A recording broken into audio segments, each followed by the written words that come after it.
Majina naitwa Moisa Sebastian, ni shabiki wa Young Africans Sports Club.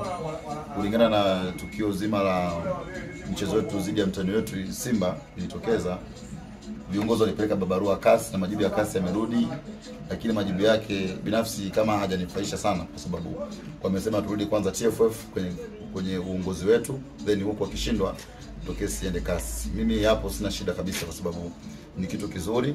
Tuanze kwanza ngazi za chini, baada hapo kesi iende ngazi za juu. Ila binafsi kilichonikwaza ni kuona TFF wametangaza tarehe ya mechi bila kusuluhisha kwanza kesi. Kesi bado hajasuluhisha na ametangaza tarehe ya dabi kucheza. Sisi kama Young Africans, mimi kama shabiki nasimama na uongozi kwamba hatutacheza hiyo mechi mpaka TFF watupe majibu ya kueleweka ama wasolve ugomvi unaoendelea. Lakini vile kwa kukazia kwa binafsi pia sina imani na uongozi.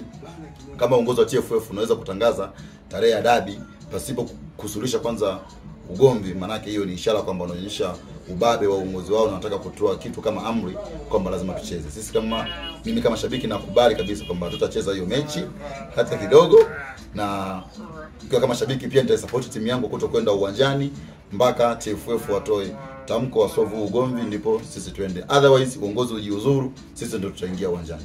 Mimi kama shabiki, maoni yangu mimi ni hayo tu, kwamba TFF isolve kwanza ugomvi ndio itangaze tarehe ya mechi. Ila kutangaza tarehe ya mechi kati bado hajasolve ugomvi, hiyo ni ishara ya ubabe wa kibadaraka. Sisi hatupo tayari kucheza mechi. Kama shabiki nitasupport timu yangu kutokwenda uwanjani.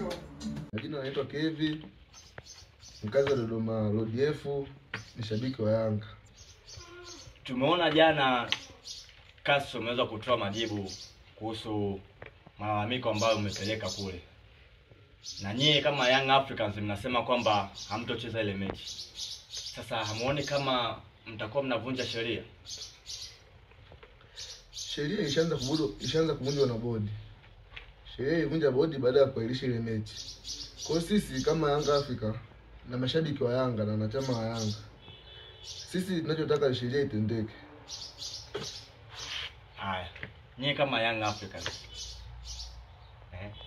huu msimamo wenu ambao mnasema kwamba mechi haitochezeka, je, baada ya hili tamko bado mnasimama nalo au ni vipi?